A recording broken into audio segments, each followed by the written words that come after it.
Thistlethwaite. First, though, to the Shadow Communications Minister, Jason Clare, who joins me live from Sydney. Peter Cosgrove to be the next Governor-General. Jason Clare, your thoughts? Oh, good morning, Kieran. Well, if it is true, I think it's great news. Peter Cosgrove is a great Australian. I think he'll be a first-class Governor-General. And it must be said, following the footsteps of another first-class Governor-General in Quentin Bryce, it shouldn't go unremarked that in this year, the centenary of World War I, that Peter Cosgrove, if he becomes Governor-General, will play a very important role, amongst others, in helping us to remember those important events, that baptism of fire that helped, in many respects, form the modern Australia that we have today. And in this year, I think it's a great decision if the Prime Minister makes that announcement today. That expected at 1 o'clock this afternoon here in Canberra. On to various other issues. Japan free trade agreement report today in The Australian suggesting that is set to be signed to coincide with a visit by Shinzo Abe, the Japanese Prime Minister, in July of this year. Follows on from a free trade agreement secured with Korea. They're making a fair bit of progress, the coalition, on these bilateral free trade deals, aren't they?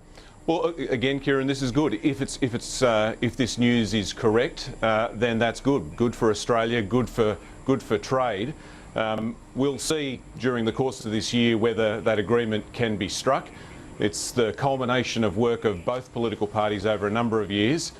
Japan obviously will want to see even more access to Australia's car market. The key test here, the key barometer, will be beef exports and how we can continue to expand our exports of beef into Japan. It's a business that's worth more than $1 billion to Australian farmers already. And the key test here is, does this free trade agreement, if it's struck, mean greater access for Australian farmers to that large Japanese beef market? Julie Bishop has said over the last couple of days, the Foreign Minister, that the United States is Australia's most important economic relationship, greater than that of China, even though the trade relationship with China is larger. One of your colleagues, Sam Dastyari, the Labor Senator from New South Wales, has written in the Financial Review this morning calling this a foreign policy stumble, and says that he's worried about this pivot in foreign policy wholly towards the United States. Do you agree with him? Well, Kieran, you'll be hard-pressed to find a stronger supporter of our relationship with the US than me. But I think what Julie Bishop has impressed upon her friends in the US in this speech is a false argument. Our strongest trade relationship, our biggest trade relationship is with China. The biggest foreign investment relationship is with the EU. It is true to say that our biggest trade and foreign investment relationship is with the US. The point of all of this is that all of those relationships are important, and it's a false argument to try and pick one above the other. We need to work very hard to continue to grow all of those relationships, and if we're successful there, it means success for all Australians. Is it a foreign policy stumble, as Sam Dastyari put it? Well, this idea that one relationship is more important than another in building a strong Australian economy, I think is wrong. We know how important all of those relationships are, and given the fact that over the course of the next 20 years we're going to see 3 billion middle-class consumers in Asia, not just China but Japan, South Korea, all through Southeast Asia, we need to make sure that we're focused not just in the Northern Hemisphere, but in our Southern Hemisphere neighbours and our near North Asia neighbours, and continue to grow Australian investment and Australian trade with that part of the world as well. I want to get back to the US focus in just a moment. First, though, to some domestic issues. Fairfax reports allegations of kickbacks and bribes being paid to by companies to union officials in order to win multi-million-dollar contracts. This has got to be a worry, not just for the Labor movement, but for the Labor Party as well, that receives funds from these unions. Well, this is pretty simple. If the law's been broken, then people should be prosecuted to the full extent of the law. There are serious allegations that are in the newspapers today by serious journalists, people like Nick McKenzie and Richard Baker, people I have enormous respect for, Walkley Award winning journalists. If people have broken the law, then this should be referred to the police and the Fair Work Commission. I understand that's already happened. And if people have broken the law, then they should have the book thrown at them and prosecuted to the full extent of the law. Nick Mackenzie's also said this morning, incidentally, that there's a risk here of Labor receiving tainted funds and flagged further reports along those lines over coming days. Well, I haven't seen what Nick has said in that regard, so it's difficult for me to comment on that. But are you worried about that, though, given millions have gone from the CFMEU to the Labor Party? Well, Kieran, it's difficult for me to comment on that, given I haven't seen what Nick has said or those reports. I'll defer comments on that until I see those reports. Let's turn back to the US. I know you've been at the US leadership dialogue the last couple of weeks. Can we expect more of the same in the United States this year, i.e. gridlock in Washington? What would you anticipate President Obama's goal will be this week with his State of the Union?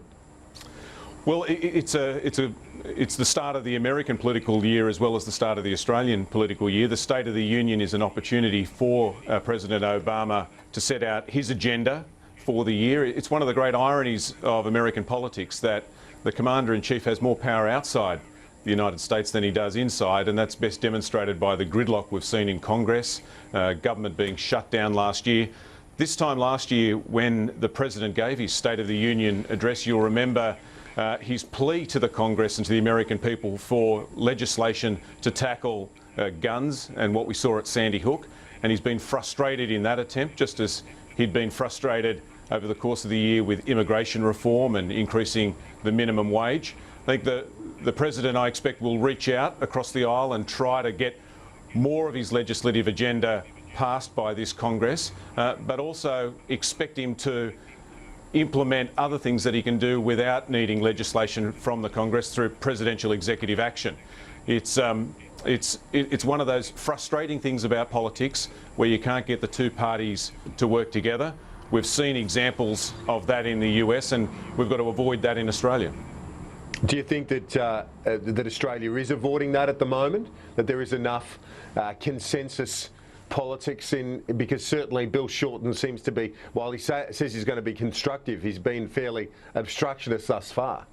Well, I think it's very important in opposition that we support the things that we think are good and oppose the things that we think are bad. My view is Tony Abbott lost a lot of credibility in opposition by just saying no to everything. So, as I've given you an example on this program, where good appointments are made like Peter Cosgrove, it's important to back them. If free trade agreements that help Australian business get across the line, it's important that we back them. But where governments make big mistakes, like they did with Holden, like they did with breaking the promise to build the end by 2016, or by going back on commitments to fund Gonski and money for our schools, then it's also important that in opposition we hold the government to account.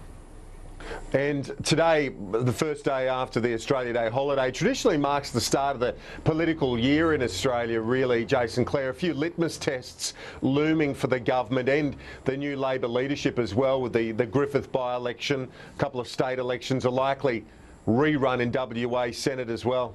Yeah, if you don't like politics, turn the TV off for the next 12 months, because we've got elections in Tassie, in South Australia, there's a by-election in Queensland, an election in Victoria, and the prospect of a Senate election in WA. So a lot of politics, a lot of elections, and the first of those is the Griffith by-election in 2 weeks' time, as you rightly say. And do you accept that that's a litmus, that will be a litmus test of Bill Shorten and how he's travelling? I think that election will be tight. It'll be a tough one because there's a big personal vote for Kevin Rudd up there, but Tony Abbott is also unpopular. As I said, he's made a number of mistakes. And Queenslanders aren't stupid. They know what Campbell Newman did after he was elected. He had a commission of audit, then he cut all of these services to Queenslanders, and Queenslanders in Griffith, as they go to the polls in 2 weeks, will have that in the back of their mind, thinking about Tony Abbott's commission of audit and the cuts that might mean for their community, as well as the prospect of having to pay $6 every time you get sick and have to go to the doctor. Jason Clare, thanks for your time this morning. Thanks very much, Kieran. A quick break. We'll be joined by Liberal frontbencher Senator Scott Ryan and also Labor's Parliamentary Secretary for Foreign Affairs, Matt Thistlethwaite, in just a moment. Stay with us.